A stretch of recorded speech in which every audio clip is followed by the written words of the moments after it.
member, Honorable Mavis. So, Mr. Speaker, is it the response?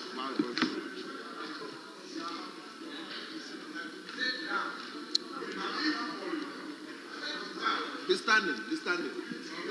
This will be standing. Yes, Honorable Minister. This way you can also stand up. Are you saying you should be given time to come back or what? Yeah, Mr. Speaker, I will make the course available to the House. Well. Let me go to Bimbila. No. Honorable Yindam. Thank you, Right Honorable Speaker. Mr. Speaker, looking at the birth rates in this country and looking at the cost involved, which you admitted, what step is the ministry taking in between now and the first quarter to assist pregnant women who are unfortunately carriers? Yes, Honorable Minister.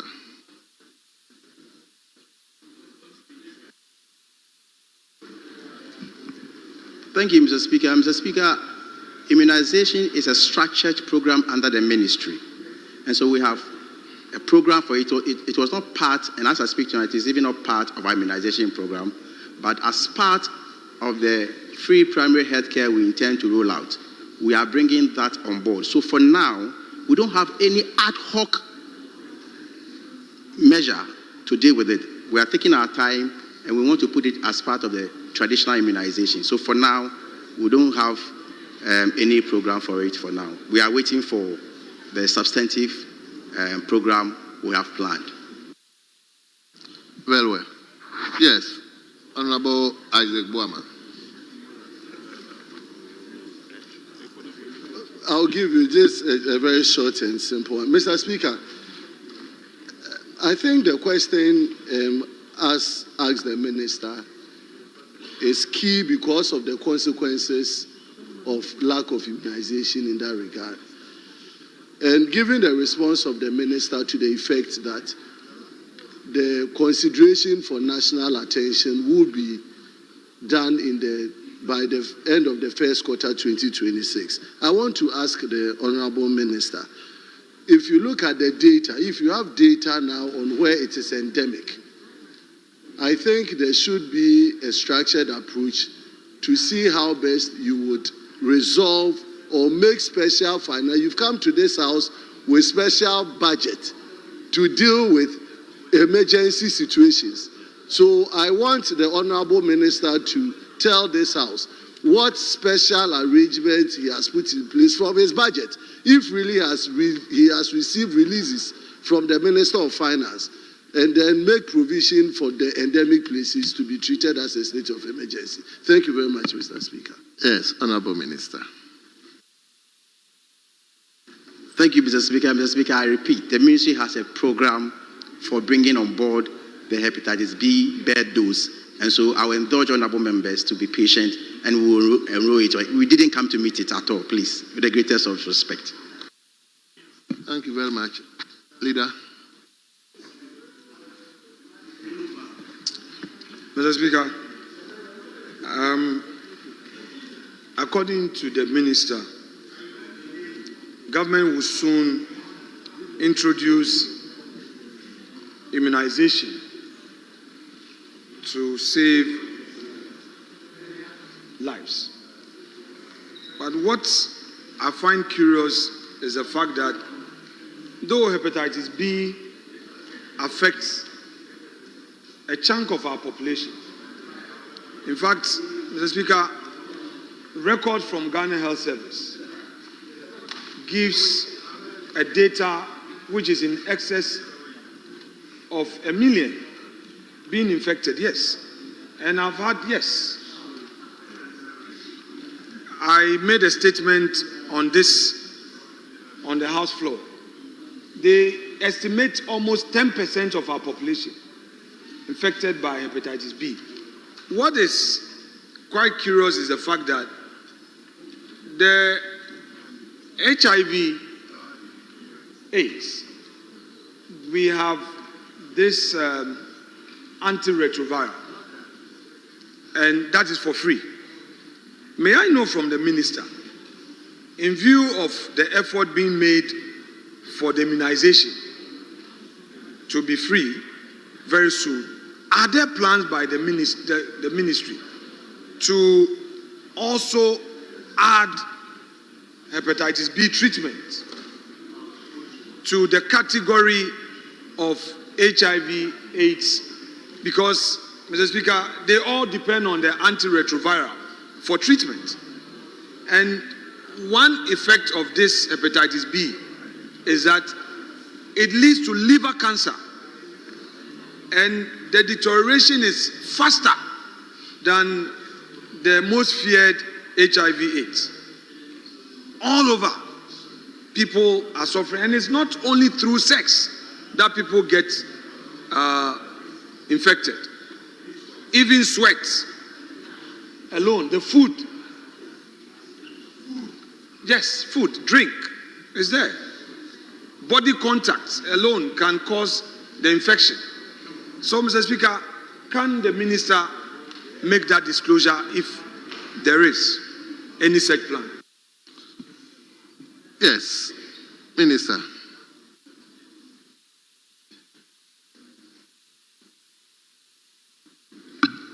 Thank you, Mr. Speaker. I need to is determined.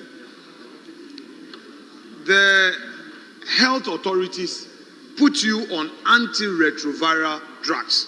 It is free.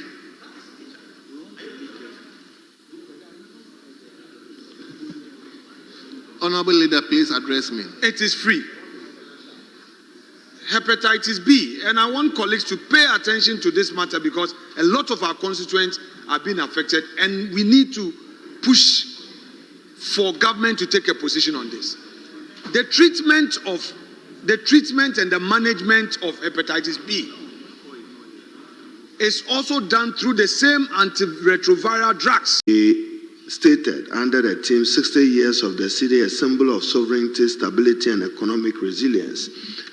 Mr. Speaker, in commending him, he has brought an important matter to the fore.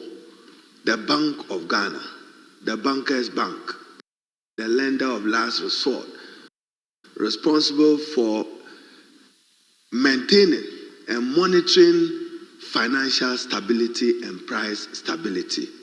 First, this is Parliament. What is the relationship between Parliament and the Bank of Ghana?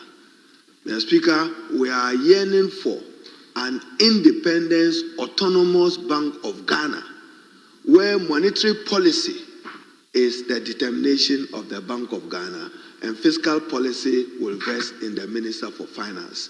But, Mr. Speaker, the relationship, sometimes monetary policy suffers when you don't manage your fiscal policy well. But as the maker of the statement rightly observed, echoed by the governor himself and our colleague who just spoke, the city today is celebrated as one of the best performing currencies in sub-Saharan Africa, at least in the last 8 months. The city has appreciated, Mr. Speaker, according to the governor of the Bank of Ghana, by 37.4% year on to date, October 17, 2025. Mr. Speaker, again, we are told that headline inflation has dropped sharply to 9.4% as of September 2025. Then, Mr. Speaker, our observation. In 2022, the cedi depreciated by over 50%, becoming the world's worst performing currency, according to Bloomberg.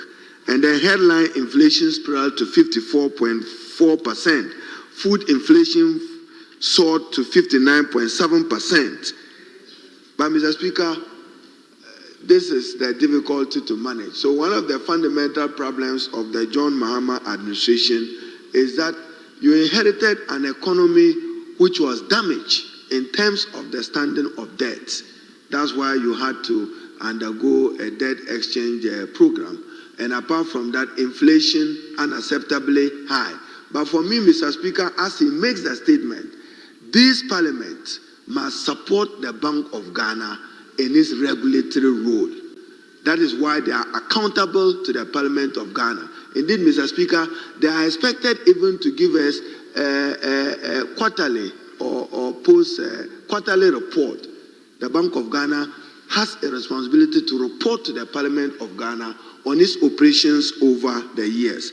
Mr. Speaker, we should also celebrate the Bank of Ghana, at least if for nothing, Mr. Speaker. Last week I was in Sunyani at the University, UNER, the University for Energy. And the hall I sat in, the Vice Chancellor came to me and said that this has been constructed by the Bank of Ghana as part of its corporate social responsibility.